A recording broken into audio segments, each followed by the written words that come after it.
I've been asked in the comments from previous videos and by people I know personally, should the New Orleans Saints draft Oregon tight end Kenyon Sadiq at number 8?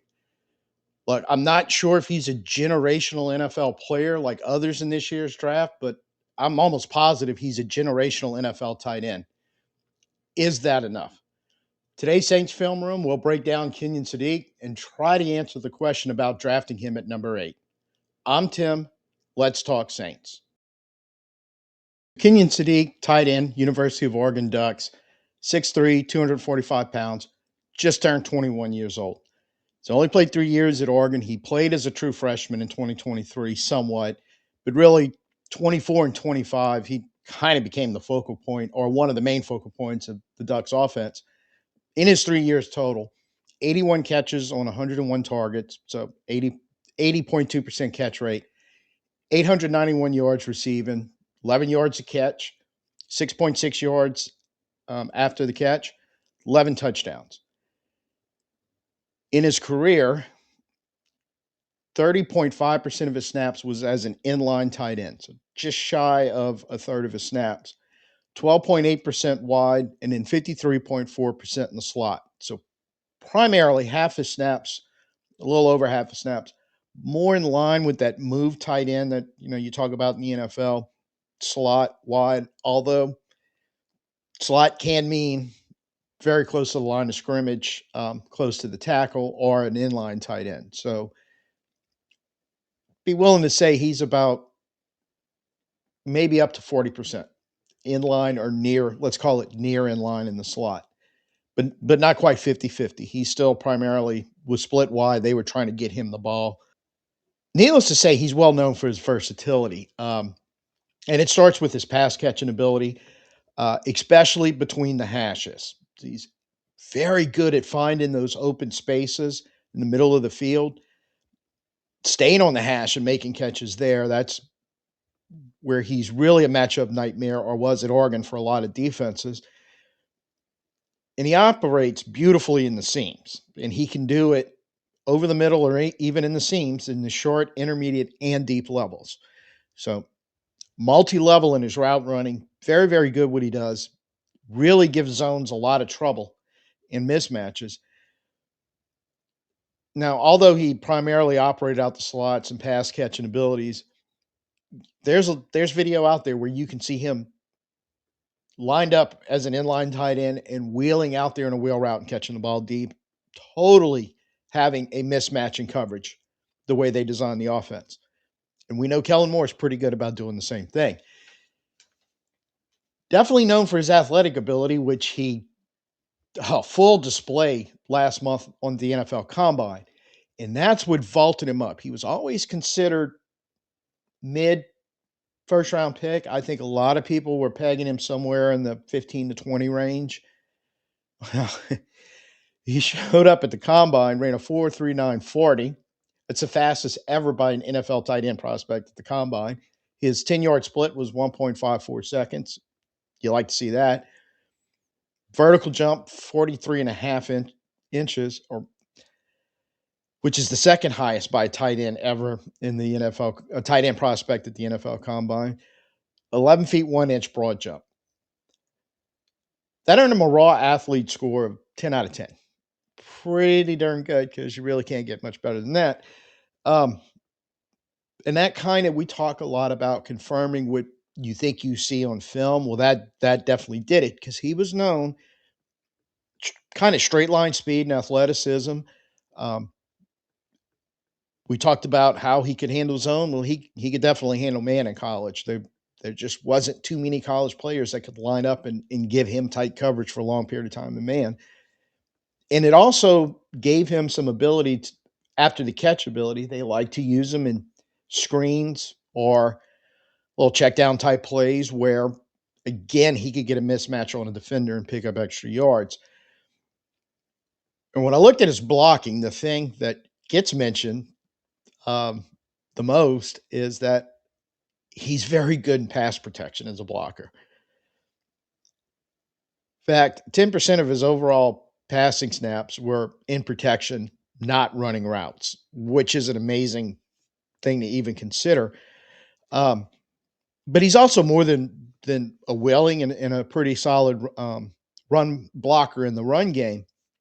And in the run game, shows some versatility there because in his career at Oregon, he took 277 snaps in a gap scheme and 237 in zone scheme.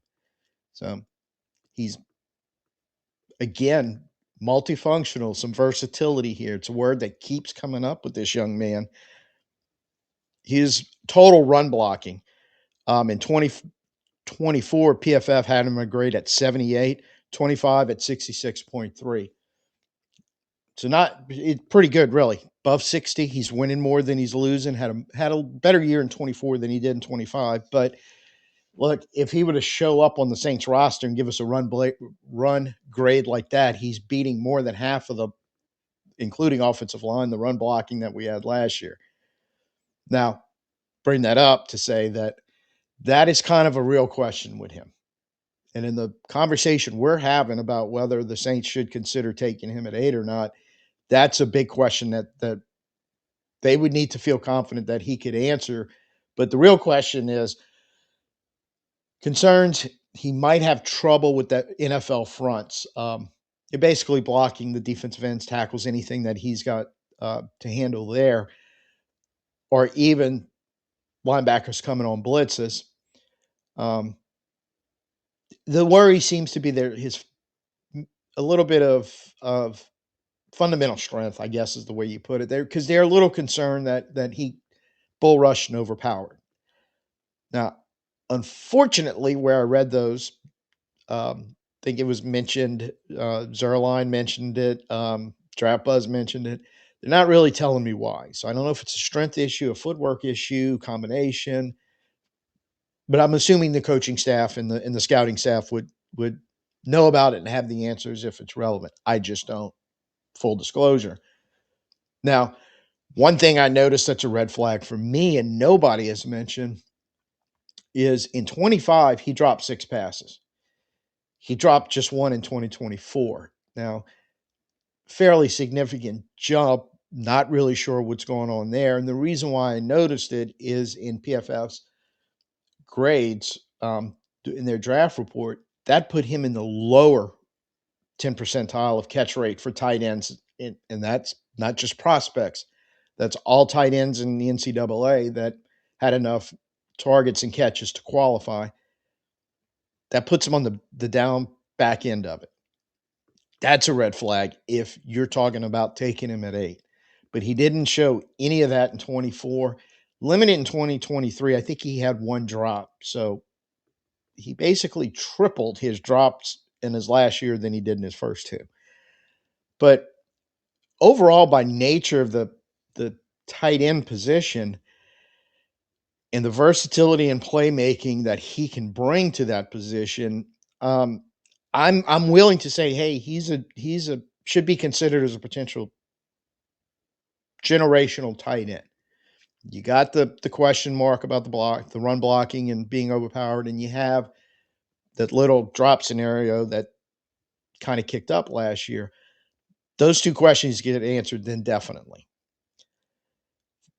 What I like about Sadiq as a prospect above everything, is that versatility and the fact that when you're talking about the modern NFL tight end right now, it's moving, and we'll talk about this a little bit later. It's moving more away from 11 personnel where you only had 1 on the field to 12, and even some cases some 13. So you want to be strong at that position overall, no doubt. But the nature of the NFL over the last few years, as soon as one side of the ball figures something out and it works really, really well, the other side counters it and flips the script. And that's kind of what we've been seeing. We talk about this quite a bit, basically based on the Vance Joseph, Brandon Staley, Vic Fangio style defenses that are predominant and doing really, really well, shutting that passing game down and putting the focus on the running game. A guy like Sadiq at 21 years old, with his, again, versatility, ability to be an inline guy, be out in the slot over the course of his career, let's say he plays 10 years in the NFL, you may see that jump back and forth between the swing of who's getting the upper hand between offense and defense. Is the passing game going to reemerge like it was not more than 6, 7, 8 years ago? You're okay if he's your number one tight end. If it stays in this current trend where more and more running, more and more play action, I think you're pretty good there too with him. I think the overall combined versatility that he brings is really where you're trying to answer the question on him of where do you put him in a big board ranking? How does he fit in the way the NFL is kind of subtly changing in regarding to how they're using the tight end position?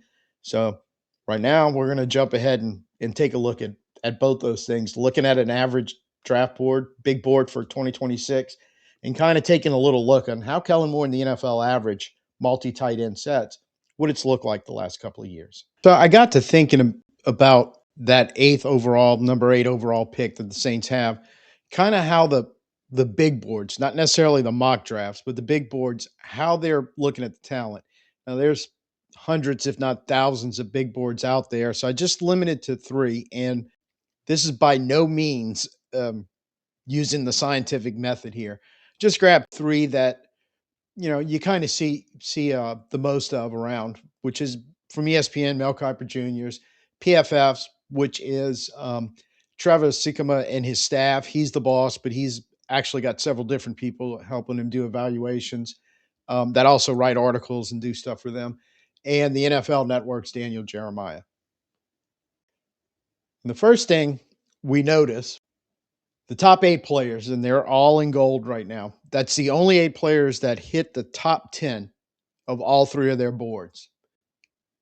The ones in red with the asterisks are the ones that hit some of the top 10s, but not all 3. And specifically, Kuiper had Jeremiah Tyson and Spencer Fanu in his big board, 9 and 10, I believe, where the other 2 had Reuben Bain and Mansour Delane instead. Bain for Kuiper was right off the board at number 11, I believe. Jordan Tyson was the last one. Kuiper had him at 9, and the other 2 had him at 20 because he has taken a bit of a tumble since the combine. Now, because this video is about Kenyon Sadiq, and I also did a video a while back, Vega Ione, exploring the fact, hey, would the Saints be willing to take him at 8? Obviously not with the addition of David Edwards, or at least I think obviously not. But I just wanted to kind of see where their numbers were going to come in. What I did, I just averaged out where they had them ranked on their big board. No secret and surprise. Everybody has Fernando Mendoza number 1. And so his average is a 1. But everyone else, and this is, I think, typically how it is, like the top 5 get kind of crunched together because while even when you have a unanimous like we do this year, number 1 overall, the names are going to kind of be the same the next 2, 3, 4 on a good draft year. Maybe you get to 5 or 6. And so their average is probably going to be pretty close. But the further you go down the board, the less grouping you get and the more it's spread out. And outside the top 10, it just starts getting a little crazy for the most part. Their composite has Mendoza, Reese. And Reese, borderline, he's there at 1.6. Love at 2.3, which I'm amazed because I would probably have Love first on this, but definitely no lower than second. But Love, Styles, Bailey, I think that's in my opinion, I think those are easily your top 5, no brainer. Downs runs at his pro day, runs well, and I have no doubt that he won't. He'll probably vault back up. I think that's the only thing that's kind of lowered him a little bit is everybody wants to see them go through the process of proving what everyone is pretty sure they've been seeing on film. So once he checks that box, I imagine he's going to be up there with him. Tate, around 7, makes a lot of sense. Francis, and I'm going to apologize in advance because despite my best efforts, I keep butchering his last name, but Francis is offensive tackle from Miami, and we're going to call him Francis from here on out. 8.3. Bain, 7.6, and that's largely because Kuiper just barely doesn't have him in the top 10. Otherwise, you'd have 9. Then Delane, Banu. I have Sadiq in there because this is about tight ends. I have Vega, obviously, just mentioned because of the previous video, just to see where they fell. And then Tyson is getting drugged way down. In fact, actually, he's way down and getting drugged up by the fact that Kuiper still has him in number 9. If you look at those top 8, throw Mendoza out the window because I don't see anywhere where the Raiders don't take him unless somebody trades up for him. 2, even if that doesn't happen, he's still not going to make it to 8. And 3, even if he does, I think we'd be looking to trade out and seeing if somebody wants to come up and take him. So of the remaining 7, Love, Styles, Bailey, and Downs right now, and I'm high percentile. Downs will be fine, and Tate, love them all at 8. I don't know about the offensive tackles, either one that we're looking at right now. This is a draft where overall the tackles seem to be more in line with people talking about, well, they can play multiple positions, which I always kind of read into that. We're not sure if they're a tackle, but we're pretty sure they're a guard. You kind of back to taking a guard at number 8 if that's the case.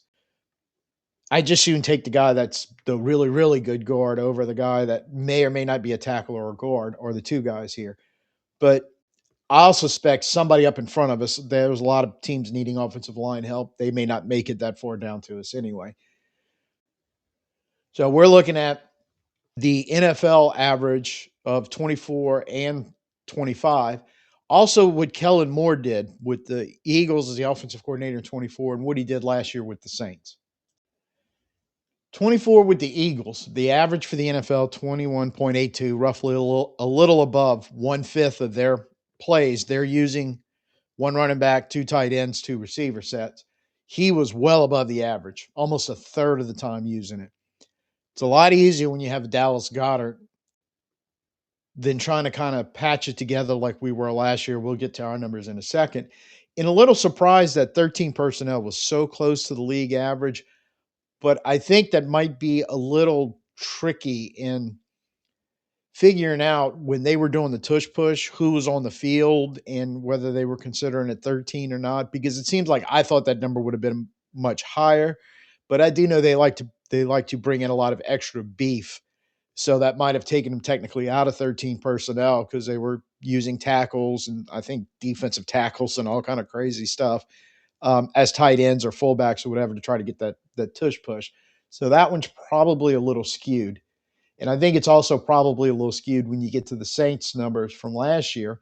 Because again, and this is one of the things why thinking about Sadiq, the NFL's usage of 11 personnel has ticked down slightly from year to year over the last few years, while 12 has been ticking up slightly and 13 has been ticking up. And some teams even using 14 personnel, which I can't get a clear number on that, so I don't have it on here because I think 12 and 13 numbers give you a pretty good idea. 12 went up to 22.33, but Moore only ran at 16.84% of the time. When you look at 13, league average went up to 5.38%, while the Saints were showing 8.28%, and I think that's another skewed number. Maybe it's right, but that seemed incredibly high. But the fact that Taysom Hill was listed as a tight end for us whenever he was on the field with, Moreau or Johnson out there, regardless of how we were using Taysom, like he might have been lined up at quarterback. Technically, I guess that would be considered 13 personnel. General messages being sent in a league where downfield passing, 5,000-yard passers, 40 plus, approaching 50, and sometimes a clip in that number touchdown passes is getting less and less, happening less and less, I should say, than compared to 20 teens and the 2020, 2021 is kind of when this trend started changing to more running attacks, more play action, more usage of tight ends to help you do that kind of stuff. And I think it plays out very well. That was a bread and butter staple, especially about week 4 or 5 with Philly in 2024. And they rode that all the way to the Super Bowl because you had the offensive line like they had, and you had Saquon Barkley and a running quarterback in Jalen Hurts able to use play action and throw the ball downfield. I should say mobile quarterback. it all kind of came together how you wanted to do things. And you look at what the Saints were trying to do somewhat last year, but the free agent moves we're making this year seems like Kellen Moore's decided, and I think the rest of the league is looking around that blueprint that was kind of thrown out there in 2024 by Philly and even Seattle last year, although totally different scheme with that wide zone, the principle being the same. Run the ball, make sure you have a running game, make sure you have a beefy offensive line and a quarterback that can handle the ball, play action, and take his shots to pass catchers when you can.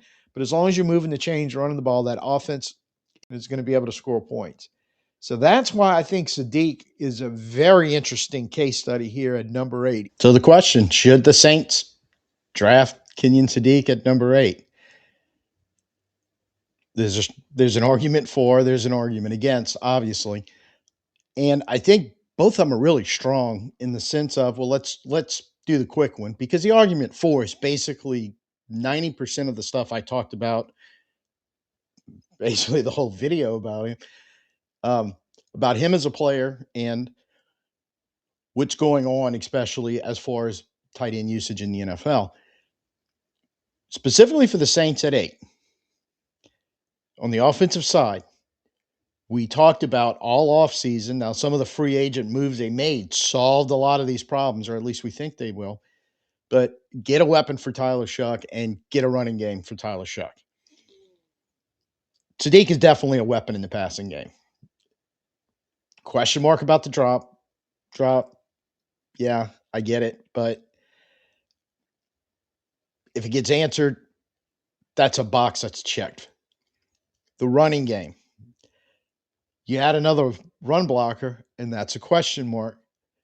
And he doesn't have to be an overpowering steamroller as a blocking tight end, but he's got to be good enough that you're adding another component to that offensive front, the offensive line. Let's consider a run blocking tight end aspect.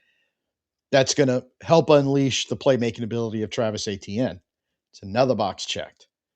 You check both those boxes, I think you have a legitimately strong argument for Sadiq at number 8. But then you got to go against the argument against. And I'm kind of sitting in this camp right now, honestly, because looking at, again, Mendoza's going 1 to the Raiders, throw him out. So now we're looking at 6 picks before we go. So who's the top 7 guys left? Right now, for me, Love, Styles, Bailey, Tate. The first 3 I think are all, I think Love's definitely a generational player. I think the next 2 potentially, probably could be. A lot of stuff with them that I would say about Sadiq going, yeah, you very well could have a generational player there. Tate,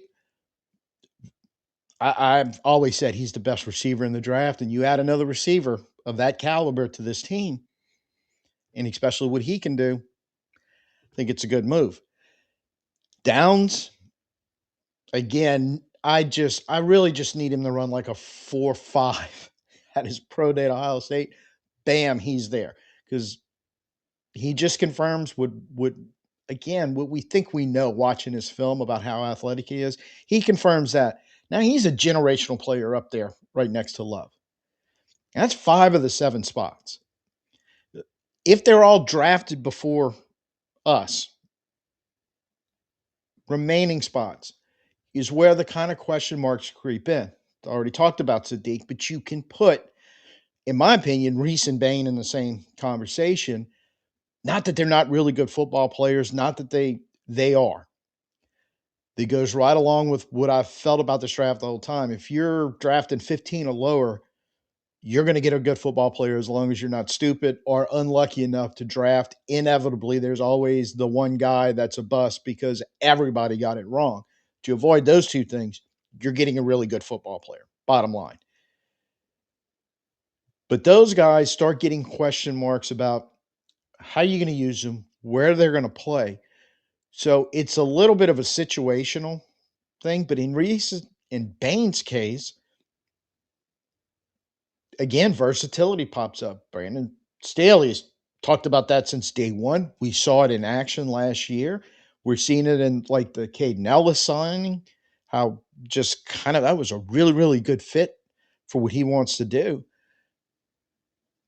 So I would be inclined if Staley's signing off or any good defensive coordinator, if we're talking about any team in general, but I put Staley in that category, wants to sign off on one of those two players going, yeah, I'm on board, quite honestly. It's his job to figure out how he's going to use him and get production out of him and where he's going to play him. He's pretty good about stuff like that. Talking about the two offensive tackles, again, same thing. I think they're both really good offensive linemen and they're going to help teams. Comes up to the question, can they both handle tackle, but we think they're going to be guards and kicking them in? That's not unlike the two tackles that we drafted each of the last 2 years in the first round. I could see where the Saints come in and say, hey, look, strengthening that offensive line and figuring out, I think Banks is the left tackle, but figuring out which one of the rookie or Falaga is going to play right tackle, or in this case, right guard. If they want to sign off on that, I'm on board. And I put Sadiq in that category also. You know, there's question marks there, but if they want to sign off on it, I'm okay with it. But I think me personally, I kind of like the bird in hand. I'm hoping one of those four and kick downs in. I'm going to go out on a limb. He's athletic enough. Let's just go ahead and say those five. One or more of those five fall to us. Bain, Reese, Sadiq, the tackles. I don't think we're taking them. I think we're going that route. So, me personally, a lot would have to fall the right way if I'm the guy in charge to take Sadiq right there at 8. I don't think it's going to happen. I don't know for sure it's not, but I would be inclined to say probably not the guy we're going to take at 8, but he would make a lot of sense if the Saints do something they don't normally do, trade down a few spots. If they're willing to give up 8 for more capital in this draft or in next year's, or, you know, somehow they improve their assets by going down a couple spaces, now you're in the mix of all the Baines, the Reese, in my opinion, the Bain, the Reeses, the Sadiqs, the tackles, a couple other players. Thieneman's going to jump in there at that point. There's going to still be some really good football players to pick from, all of which would help this team.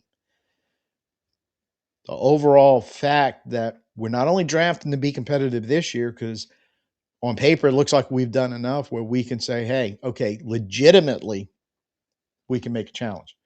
But also, how is this going to carry us going forward? And I think every name I just mentioned, again, provided they're not the proverbial all 32 teams got a wrong draft bust, all these guys are going to help us this year and going forward as we're rebuilding the organization and getting it back to what we used to be, which is the goal of everything. So this is one of those cases where I don't know if there's a wrong answer at 8, but there are better right answers than others. And I would put Sadiq as the not quite the right answer, but in a certain set of circumstances or situation, he would be. So you let me know down in the comments what you think. You know, if you're more in camp one of, yeah, he's generational tight end, and yeah, I get it. I really, really do, because on any given day I could probably flip back and forth in this. I think it's that close of an argument. So let me know. Hey, would you do it? Or if you kind of thinking along the lines I'm thinking, going, you know, maybe not quite the right year, the right fit, I guess is the way I could put it. So that's what we got for you today. You know the deal. Algorithm likes it when y'all are hitting buttons. So hit, the like, share, subscribe. Make sure you go ahead and let me know in the comments. Sadiq, yes. Sadiq, maybe. Sadiq, no. I think that's really the 3 options. Technically, I guess I'm kind of a maybe, but I'm more inclined to, no, I don't think so. So first time here, definitely hit that subscribe button for me. That helps me out a lot. And till I see you next time, I'm Tim.